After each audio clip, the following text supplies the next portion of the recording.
Golden State Media Concepts bring you Book Review Podcast, a haven for bookworms of all ages and the widest genres, from mystery to memoirs, romance to comedy, fantasy to sci-fi. If you love to read, this is a podcast for you. It's the Golden State Media Concepts Book Review Podcast.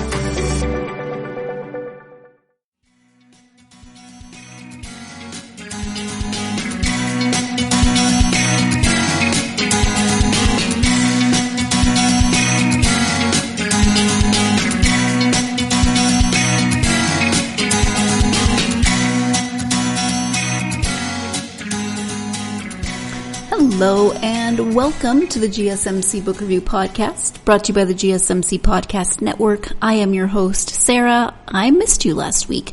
At the end of the last episode, I talked about rescheduling and all of that wonderful stuff that happens in people's lives, and we did not end up having an episode last week. Still working on rescheduling the one author, and my life just got a little crazy with other things last week. I did want to do something in terms of an episode, and that did not happen, so I am sad. And I missed talking with an author and with you, my lovely listeners, so that's just how life works sometimes. I hope that you are having a good week. Hope you had a great weekend. Stayed warm. I know it's January and some places are cold. It's been a weird winter. Very, very weird. Like, there was a 70-degree temperature difference. Both my mom and my sister texted me.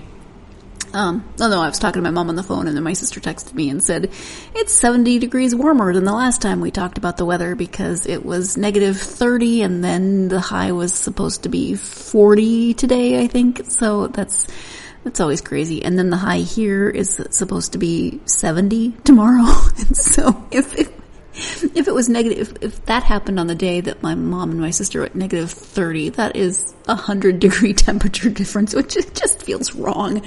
But, yeah, I don't know. It's kind of crazy. We had an okay weekend. I worked a lot this weekend and got some stuff done that needed to get done. I still have many, many things that also need to get done. But I also took time out from the things that, that have to get done, that aren't always fun, and did some things just for me. I read, I crocheted, I, hung out with the hubby and the puppies, and because the weather's been so nice, we are going for our daily walks again, and because my hubby's finally feeling better, we are going for our daily walks again. We went today and met a lovely young family, baby, mom, and grandma from the Czech Republic. Those were the first people here that we had met from the Czech Republic. I think I've mentioned this before, but I have a friend that I send texts to after we've gone for our lunchtime walk with the dogs and say, we had a lovely walk today. Today we met people from Germany, from England, I like to list the countries because my husband is very, very extroverted and he loves to meet people and chat them up, whereas I would smile and probably just keep walking. He likes to talk to people. So today we met a lovely family from the Czech Republic and had not met someone specifically on our walks from Czech Republic, so that was new and fun. We talked about where we should go if we ever do visit the Czech Republic, which is on our list. Of course, I would love to see Prague, and they live in, I can't remember the name of the city. Breen, does that sound right? Something like that. She said they live near the second largest city, so I will look it up, but she said that is beautiful, and so someday it's on that list that might be longer, well, at least equivalent to my TBR, just all the places that I want to go visit someday. So that was my afternoon walk, and now here I am with you to bring you an author interview. Today I am speaking with author Edward Cahill about his historical fiction novel, Disorderly Men. Let me go ahead and give you the description of that book. And actually, before I give you the description, I will tell you that Disorderly Men, this is from the Amazon description, is the winner of the 2023 Best Indie Book Award for LGBTQ2 fiction. It is on Lambda Literary Review's September Most Anticipated list, and it is one of Queer 40's best Pride reads for summer 2023. So that's very cool. Those are some very cool accolades. Now, the description of the book. 3 gay men in pre-Stonewall New York City find their fates thrown together in the police raid of a village bar. Roger Moorhouse is a Wall Street banker and Westchester family man with a preciously guarded secret. As the shouting begins and flashlights blaze in his face, the life he's carefully curated over the years. A fancy new office overlooking Lower Broadway, a house in Beechmont Woods, his wife and children, is about to come crashing down around him. Columbia literature professor Julian Prince lives a comparatively uncloseted life when he finds his first committed relationship tested to its limits. How could he explain to Gus, a fearless young artist, that he couldn't stay with him that weekend because the woman who was still technically Julian's fiancée would be visiting? But when Gus is struck unconscious by a police baton, Julian comes out of hiding to protect him, even if exposure means losing everything. For Danny Duffy, an Irish kid from the Bronx with a sassy mouth and a diverse group of friends, the raid is a galvanizing Spartacus moment. Danny doesn't have too much left to lose. His family has just disowned him. But once his name appears in the newspaper, he'll be fired from his job at Sloan's Supermarket, where he's risen to assistant manager of produce, and begin a journey that veers between political enlightenment and violent revenge. The 3 men find themselves in a police wagon together, their hidden lives threaten to be revealed to the world. Blackmail, a private investigator, Gus's disappearance, and Danny's quest for retribution propel Disorderly Men to its piercing conclusion, as each man meets the boundaries of his own fear, love, and shame. The stakes for each are different, but all of them confront a fundamental question. How much happiness is he allowed to have, and what share of it will he lay claim to? I love how detailed that description is. That is a very detailed description of Disorderly Men. You get a good snapshot of each of the 3 main characters, Danny, Julian, and Roger, and what drives them. This is definitely a character-driven novel, and Edward talks a little bit about that during our interview. You really get to find out what is making these men, what propels them in their decision-making, why they have lived their lives the way they have up until this point. This is, I think, 1962. As it said, pre-Stonewall. So life for the queer community was very, very different. You had to be incredibly closeted in a lot of ways. I mean, the book opens with a police raid on a bar where a number of men are arrested for being gay. They're arrested for lewd acts in public. There's a whole slew of charges that are brought against them, but it's because they are gay. That's the only reason they're arrested. And in some ways, it's so hard to imagine that life. I mean, unfortunately, it's not hard to imagine that in other ways because of the things we hear in the news all the time, but we have made progress, and so to be arrested just for being in a bar and being perceived as gay is, to me, astounding. And so this is historical fiction, but it's really important to understand what came before and what led people to fight for the rights that the LGBTQIA plus community has now and is continuing to fight for. So it's character driven, so you really get to see into the minds of these 3 men, what drives them, what compels them, etc. So let's go ahead and let Edward talk about the book and the writing of the book. Again, it is called Disorderly Men. Let's go to the interview. Hello, Edward. Welcome to the podcast. Hello, Sarah. Very nice to be here. It's nice to have you here. I am happy to have you and excited to talk about your book, Disorderly Men. Before we do that, though, if you wouldn't mind sharing just a little bit about yourself so my listeners can get to know you, that would be great. Sure. I am a fiction writer and English professor based in New York City. I teach at Fordham University. I've been there for 19 years, and I started writing fiction about 8 years ago. Wonderful. And before we started recording, we were just talking about New York, the weather, etc. But I don't know. I have a romantic notion of living in New York. I'm not sure I actually could do it. One of the best things, I mean, there's so many things in New York that call me. It's not an easy place to live, but there are so many writers in New York, and I think that's one of the reasons that I stay. I love the museums, and I love all the the other culture, but there are a lot of writers in New York, and it's really nice to have writers at my disposal. Sure, yeah, because writing can be very isolating, so it's nice to have them close, I would imagine. Yeah, sharing manuscripts, talking shop. And just having other models for how to have a writing life and how to be productive without driving yourself crazy.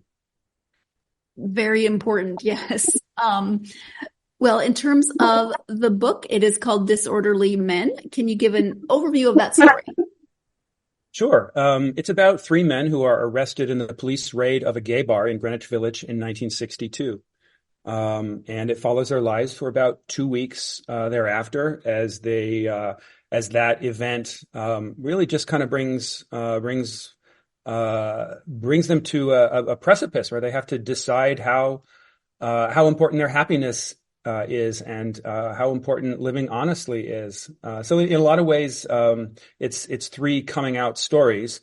Although coming out in 1962 means something different than I think it does now.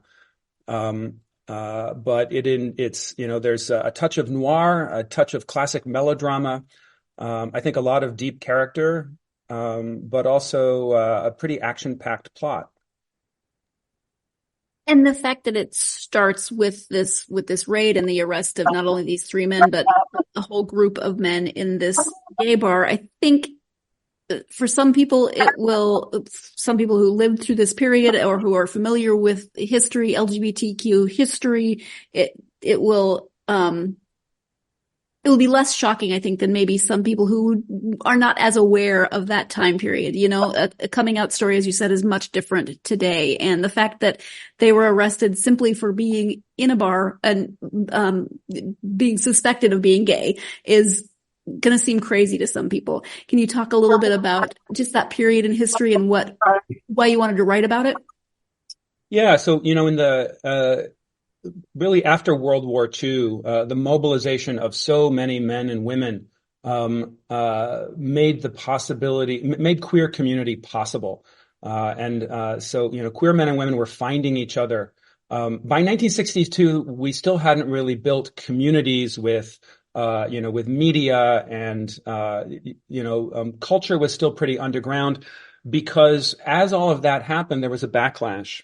And so lots of anti-gay laws, disorderly conduct laws, lewd vagrancy laws, sodomy laws were enforced pretty aggressively in New York City between what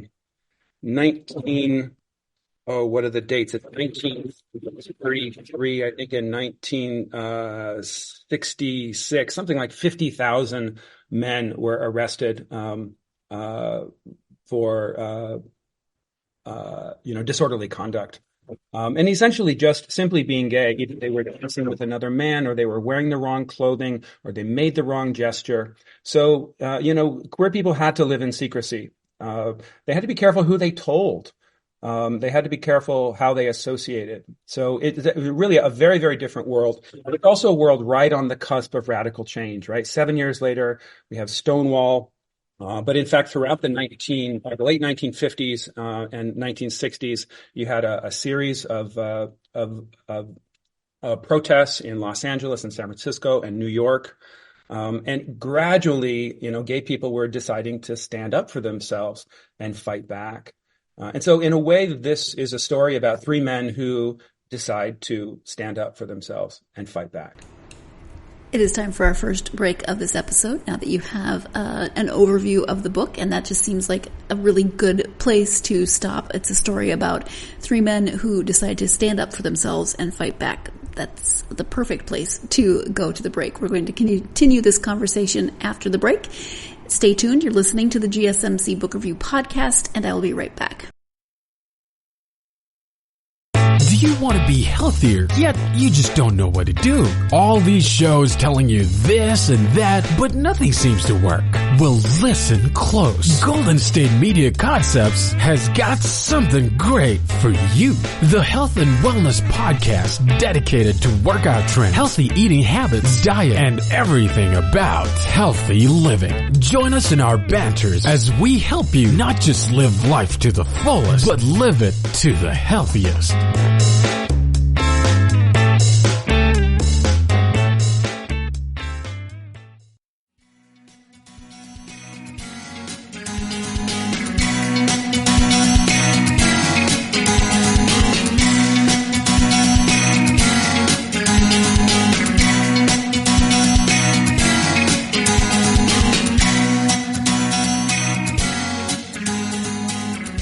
Welcome back to the GSMC Book Review Podcast. I am speaking today with Edward Cahill about his novel Disorderly Men.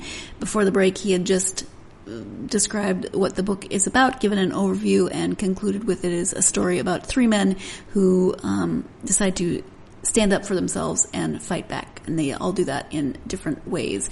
But just to remind you of that so we can go into this next part of the conversation. Because just the simple act of going to a bar on a certain night, they're arrested. It could have absolutely, and it changes their lives, but it could have absolutely ruined their lives in so many different ways. I think we have a long way to go with LGBTQ rights in the world today, but at least there has been progress in that regard.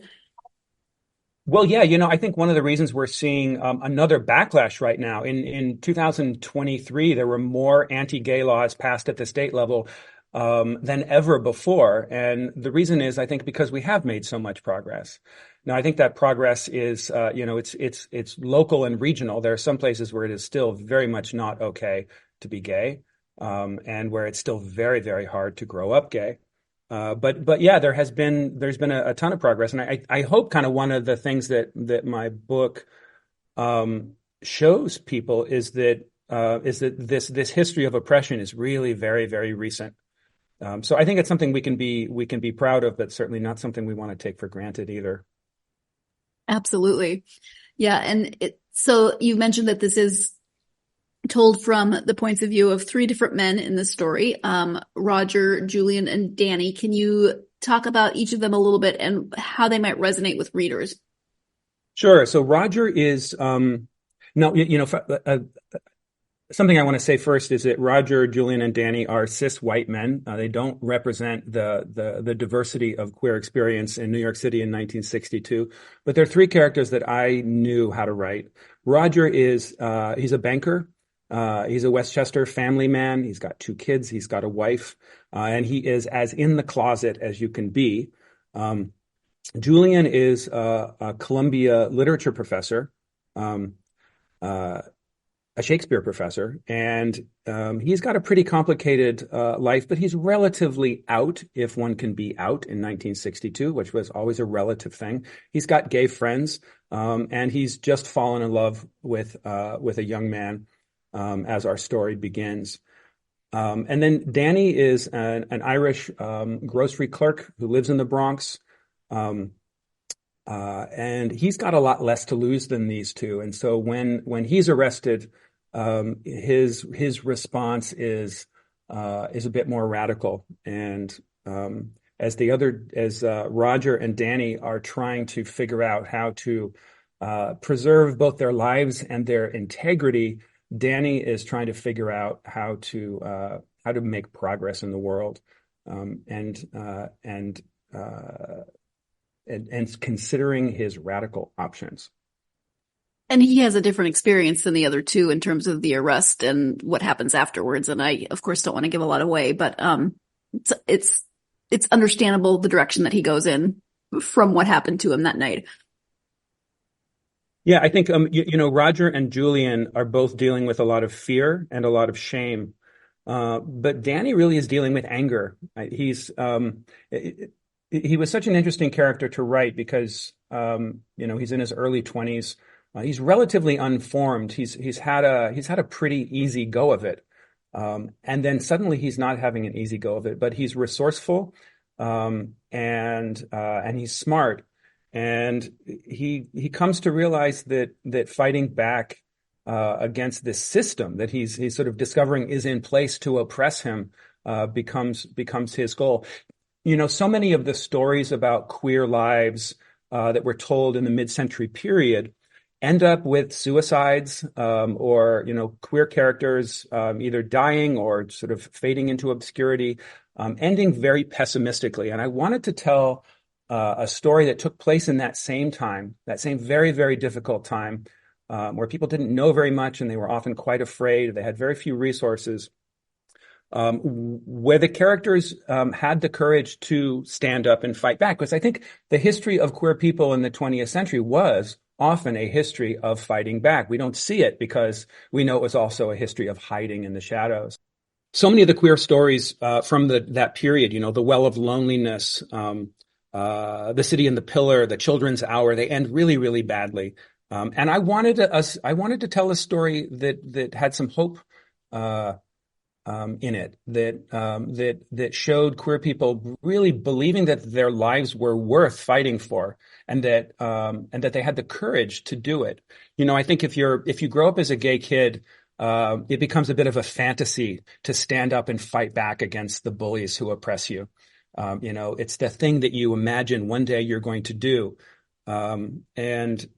So perhaps there's a touch of wish fulfillment here, but I think it's also historical. Queer people have stood up and fought back.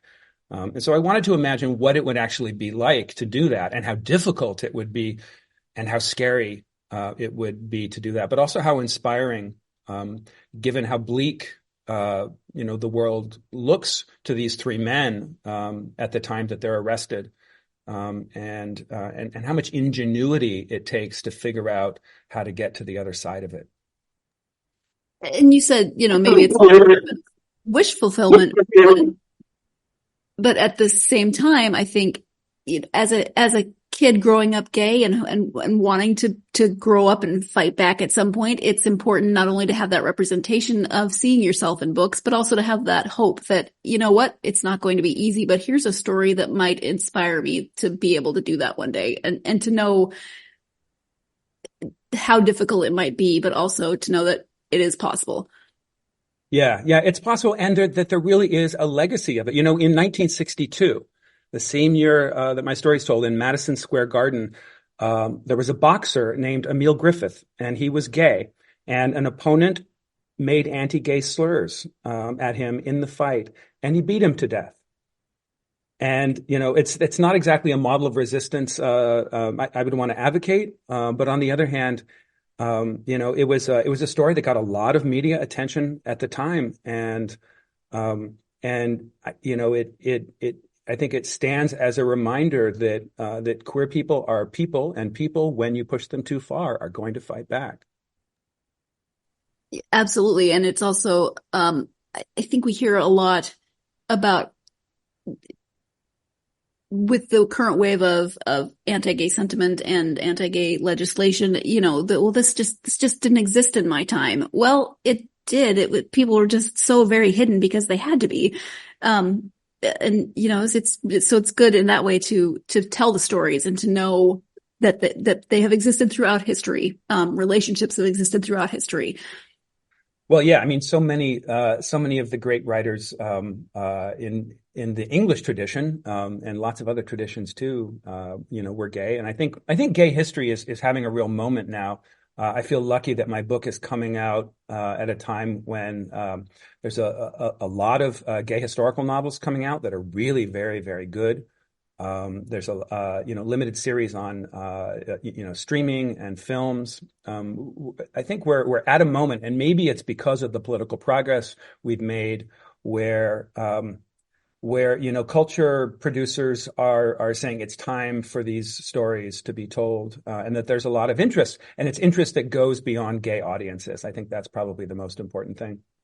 And in terms of going beyond gay audiences, queer audiences, etc., what do you hope that just the average reader might take away from the book? The book probably has a politics, and I'm sure it's a pro-gay politics, but ultimately it's a story about three characters who are in a trial for their lives. And I think coming out stories are always existential trials.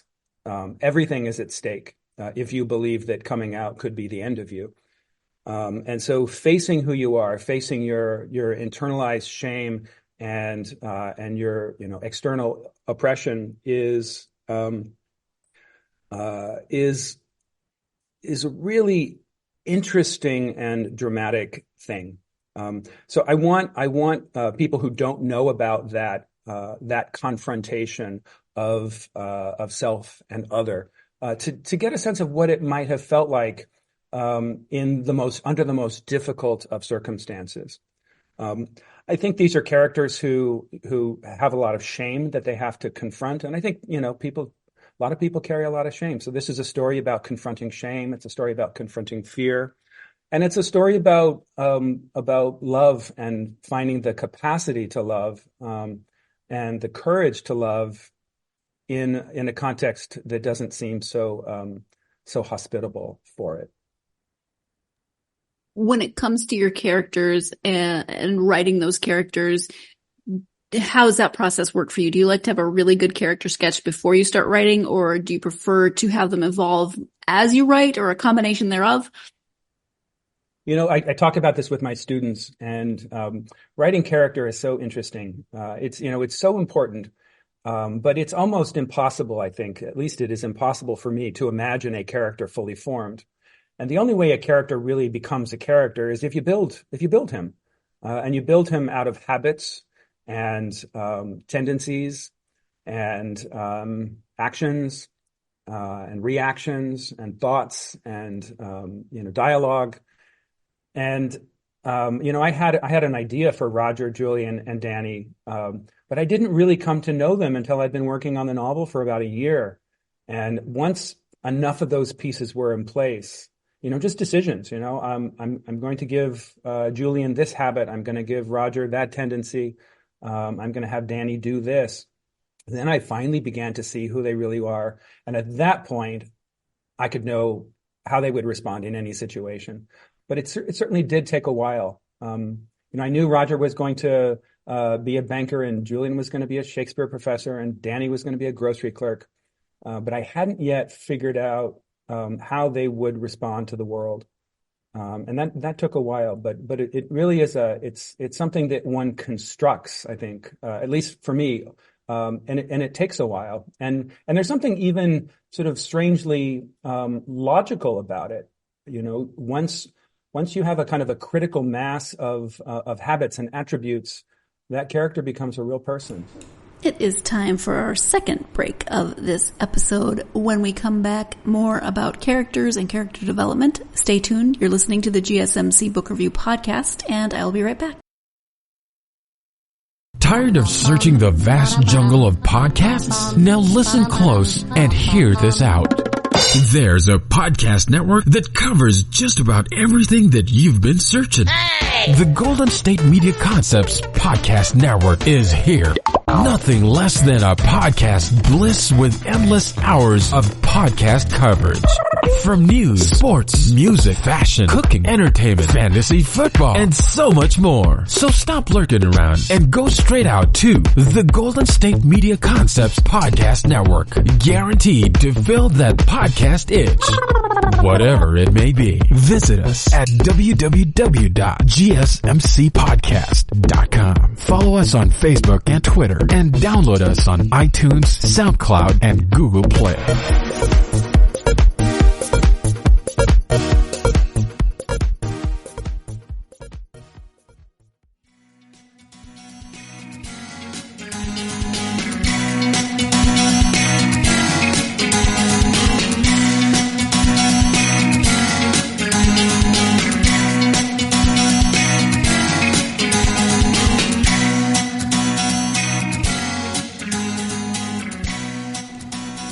Welcome back to the GSMC Book Review Podcast and my conversation with Edward Cahill. Before the break, Edward was talking about characters and character development, and let's go ahead and pick up that conversation again. Well, and one thing that I smiled about is the character of Gus. Early in the book, this is just a random comment, but he just dropped the word "ope" into a sentence, and Gus is from the Midwest, and that for some reason just made me smile a lot because that's so very Midwestern, and it's not an important detail, but it was true to his character, and it made me smile. So take that as you will. I love that. I did an awful lot of research on that, and I tried really hard to get it right without it being too obtrusive. But it for me, it was just some little tick of Gus's that made him kind of extra adorable and not of New York City. And I wanted him to be not of New York City. So thank you so much for noticing that. It was a very non-New York City word phrasing of things. How about research? I'm sure you did a lot of research for the story and the book. What stands out for you in terms of research? You know, I'm a trained researcher, so I know how to do lots of research, and I love doing research, so I could do it for days, for weeks, for months, for years. But when I started this project, I made the decision not to spend a year doing research on 1962 in New York City. I read Fred Kaplan's book, 1959, which was really, really useful. James Baldwin's Another Country is one of my favorite books. That takes place in New York City around the same time. I'd read so many books and seen so many films that I had a sense of what this period was like. And because I'm a historian, a lot of my research was to make sure that my sense was historically accurate. But I didn't want to lead with the research. You know, there's sort of, if you're a historical novelist and your research, you kind of wear your research on your sleeve, you failed.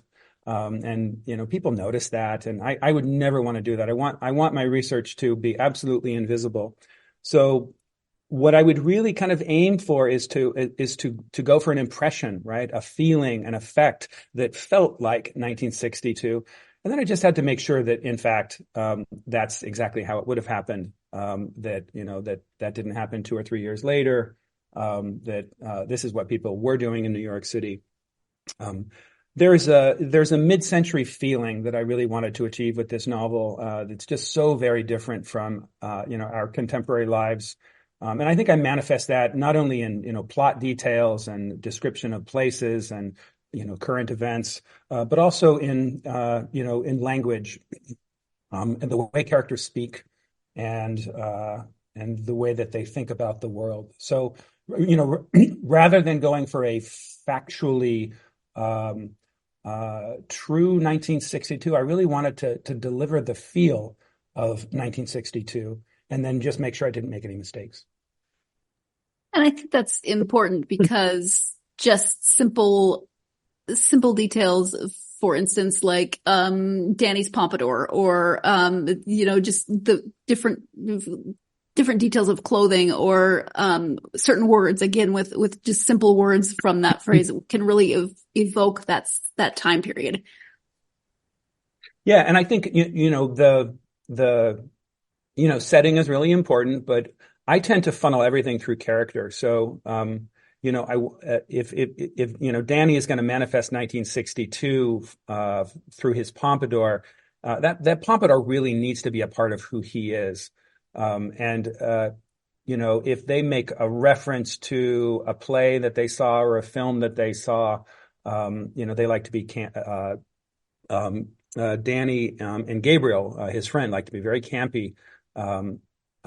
Those moments really are character moments. This is the kind of man that he is. It's a secondary effect that it reminds the reader that this is all happening in 1962, but really it's happening to this character. These things, these details emerge because they're something that this character cares about, that this character notices, that this character thinks is important. Right, which is important when it's character driven, rather than plot driven or even location driven. You can still get that sense of plot and location through the characters and their actions and the way they speak. So, what do you think it is about this genre of historical fiction that draws you to write within it? I mean, I'm a historicist. I want to know where everything comes from. I think I've always been a bit of an anachronism as a human being. I've been drawn to earlier times, not always understanding my own historical moment very well. I think as a writer, I mean, I've spent the last 20 plus years teaching 18th and 19th century literature. So there's a way of making sentences that we just don't really engage in anymore. That's always been just so pleasing to me. I love in particular, the mid-century style, John Cheever and Richard Yates. I love that. Baldwin for sure. I love that style. I wanted in this novel to create a kind of pastiche of the mid-century novel, to make it really sound like it was a novel from the mid-century, because it's just so appealing to me. I've done a little bit of writing, mostly in short fiction, that's much more contemporary, and it just feels like a whole different kind of thing. I love being in the historical past. And I think imagining worlds that we think we know, and then sort of delivering some surprises, because one of the ways we come to history is through sort of caricatures. We think of the 1950s as this sort of morally rigid time. In fact, the 1950s, there's so much experimentation going on. And so it's interesting to be in a historical moment and then kind of uncover the aspects of it that readers might not be so familiar with. Yeah. Are there other writings that you would like to highlight during our time together? Well, I have a short story called The Ice Cube that is going to be in the Saints and Sinners anthology, from the Saints and Sinners Literary Festival in New Orleans, where I'll be in March, also at the Tennessee Williams Festival, promoting Disorderly Men. It's actually my first published short story, so I'm excited about that, and it's a contemporary story.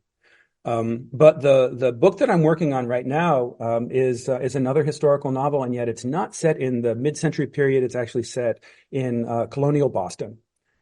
I spent a lot of time as a scholar thinking about colonial Boston, and colonial British America. And when I stopped doing scholarship about 8 years ago, I kind of swore I'd never work on that material again. But as I was casting about for a second book, I found myself just drawn to the period, drawn to the language, and drawn to the kind of the satirical possibility of thinking about, what's now U.S. culture at this very nascent stage, and having an awful lot of fun with it. So that's what I'm working on right now, but it's still early days. I love that. That's just very different from the time period of the current book.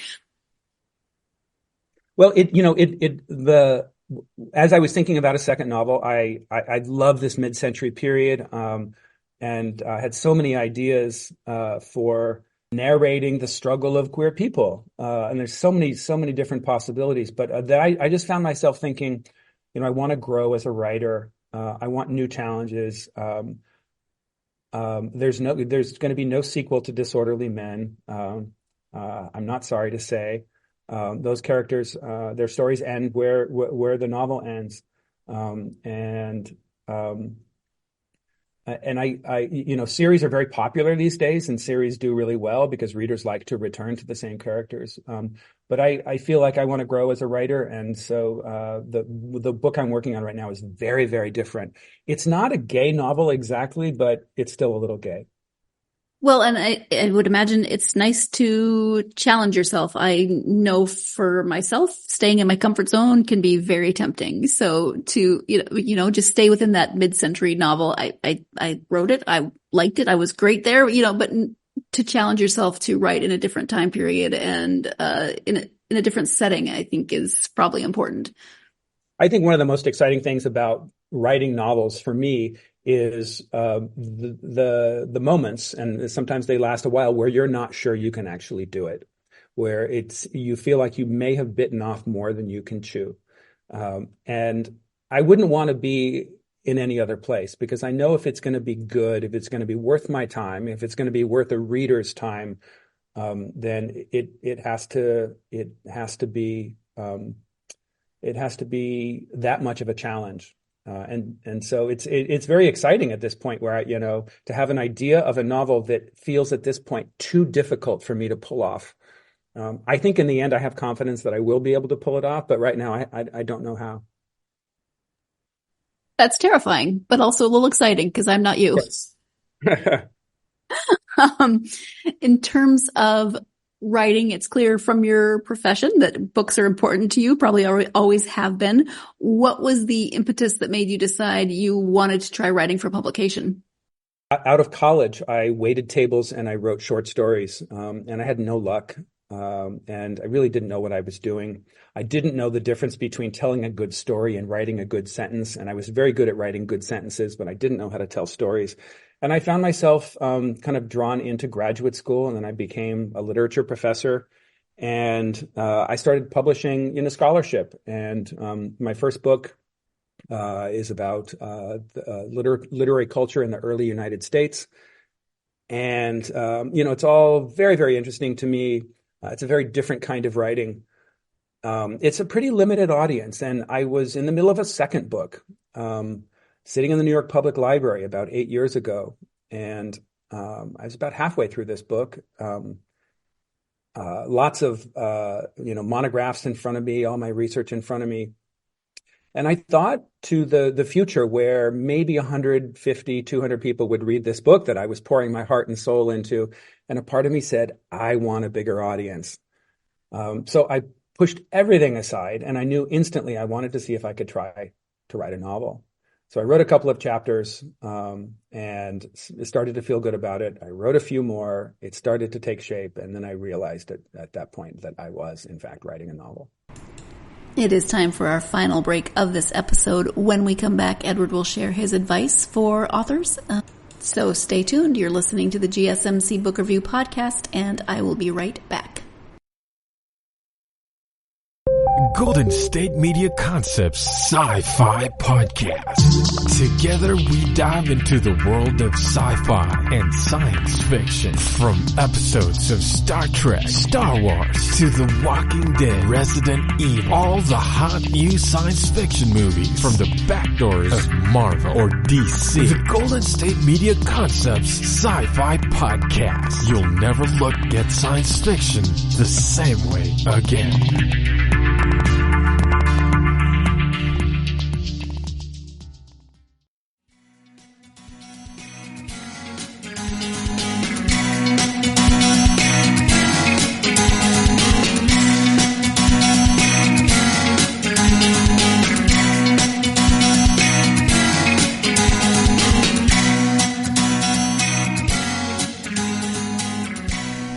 Welcome back to the GSMC Book Review Podcast and the conclusion of my interview with author Edward Cahill.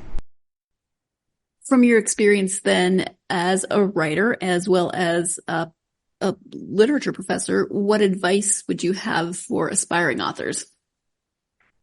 Well, having written a book makes it so much easier to write a book. A novel is a big project. So if you've ever handled a big project, even if it's not a book, but it's just a big project with lots of moving parts, it's good to have that experience because, a novel does require, you have to be in charge of a lot of information. You have to keep a lot of notes. You have to have a calendar of events. You have to manage so much, and it can be really overwhelming. So my first piece of advice is, figure out how to not be overwhelmed by the scope of a novel because it can be very overwhelming. being organized certainly helps. And having experience with big projects helps. And patience, I think, too. It's very difficult to see a novel all at once. And so just having patience and a little bit of faith that if you keep working at it, eventually it's going to come into view.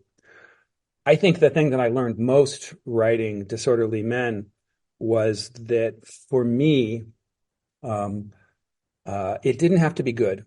The draft that I wrote at the end of the day didn't have to be good.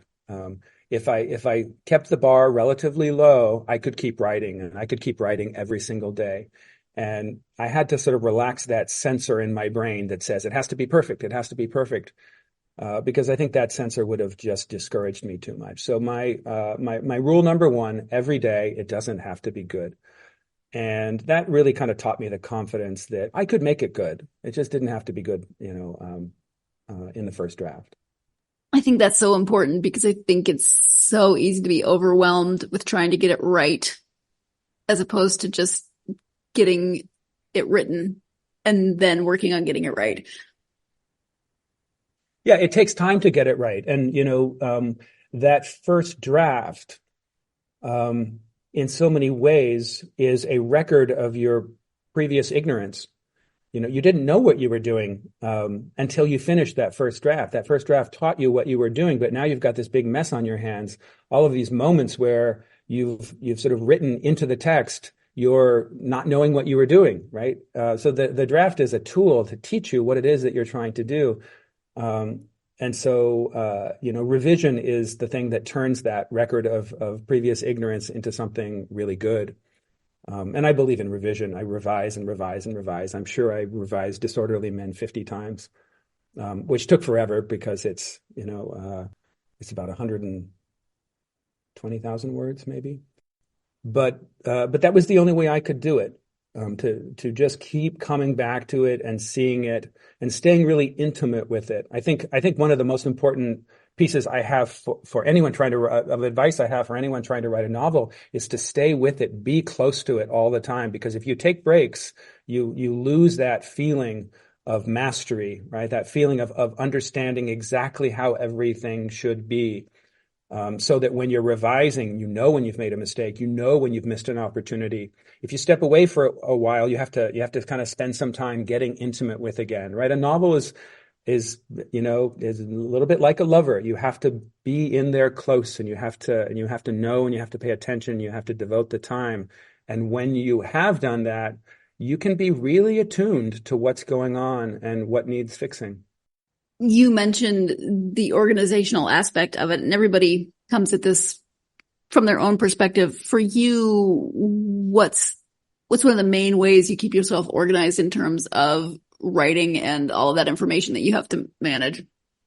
I wish that I had a better system than I do. I just have a whole bunch of Microsoft Word files that I return to. I have a calendar, so I know what's happening on every day.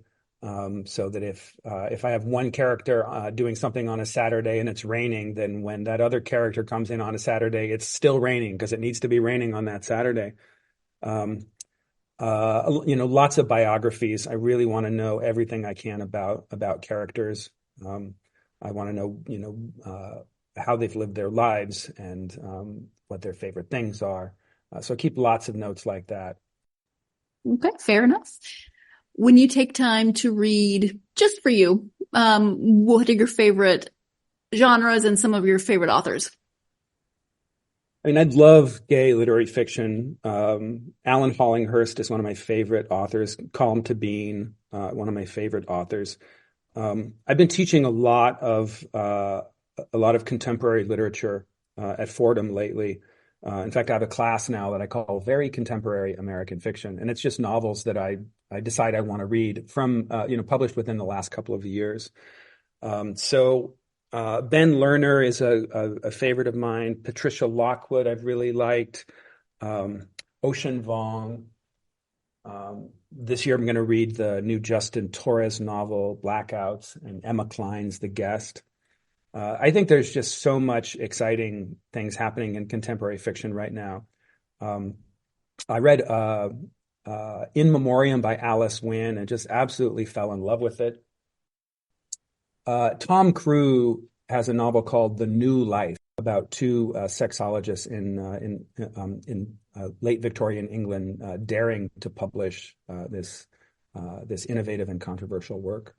So there's so much really good gay historical fiction being published right now, and I think it's an exciting time for writers and certainly for readers. Thank you for that. In terms of internet presence, in case people want to know more about the book, more about you, if you have a website, if you can share that, as well as any social media that you're active on.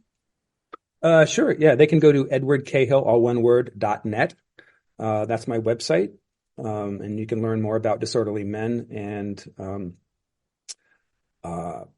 my public appearances. I'll be at the Beacon Hill Books and Cafe in February. That's in Boston. And as I said, the Tennessee Williams Festival and Saints and Sinners Festival in New Orleans in March. I'm on Facebook and Instagram and Twitter, now known as X. All right, wonderful. Thank you so much for joining me to talk about Disorderly Men and writing. I really appreciate the time you took. Thank you. It's been my pleasure, Sarah. Thank you again to Edward for joining me to talk about Disorderly Men and writing. If you are a fan of historical fiction, of character-driven novels, if you're at all interested in the history of this time for the LGBTQIA plus community, it's incredibly important history, and this novel I think really gives you a good insight not only into that history but also the political climate of the time, the feelings of the time, through the actions and reactions of the three main characters of this book. It's a really good look at this time period in history and helps to explain what is going on with that community today as well. So definitely a must read for a lot of people. If you are interested, you should definitely check it out. If you have someone in your life who might be interested in this particular book, then get it for them as whatever present. I don't know, Valentine's Day is coming up. Or just because, hey, it's Tuesday, here's a book. Those are my favorite kinds of presents. Definitely check this book out, and you can follow Edward you can find his website and the social media, etc. if you want to know more or looking for more information after hearing this interview. We have another episode coming up on Friday. Yes, we do. That interview is done. It was another one that I talked about the last episode that got rescheduled a couple of times, but it happened, and that is good. So I will be speaking to two authors and twins. First time to have I had brothers on the podcast once, but this time it is sisters, and they are identical twins. Argita and Datina Zali will be joining me to talk about their memoir, Good Morning Hope. So join me for that episode on Friday. Of course, if you follow, like, subscribe on the platform on which you are listening, then you will be notified when there are new episodes. So it will take all of the guesswork out of your listening experience. You will know when there are new episodes. Even when my schedule gets a little bit wonky, you will know when there are new episodes. You can also leave a review on that platform if you would be so kind, written, starred, one sentence, one paragraph, whatever it is in you to leave as a review. It helps, and I am grateful for that help because it gets the podcast out to more listeners. So thank you in advance for that. And also social media. If you want to follow the podcast, you can do so on Facebook, Twitter, TikTok, and Instagram. Love hearing from listeners. I know I say that every week, but it's because I do love hearing from you. So find the podcast and by extension me on social media and let me know what you are reading. Have you read some of the books from the authors that I interview? Has one of these interviews inspired you to go get that book and read it? What were your thoughts, etc.? Love hearing from you. So please do find me on social media. Me being the book podcast, of course. I hope you're having a great week so far. I am looking forward to speaking to you again on Friday. In the meantime, stay warm wherever you are and find yourself plenty of time to wrap up in a blanket, get yourself a hot beverage, and get lost in a good book. Thank you so much. You've been listening to the Golden State Media Concepts Book Review Podcast, part of the Golden State Media Concepts Podcast Network. You can find this show and others like it at www.gsmcpodcast.com. Download our podcast on iTunes, Stitcher, SoundCloud, and Google Play. Just type in GSMC to find all the shows from the Golden State Media Concepts Podcast Network, from movies to music, from sports to entertainment, and even weird news. You can also follow us on Twitter and on Facebook. Thank you, and we hope you have enjoyed today's program.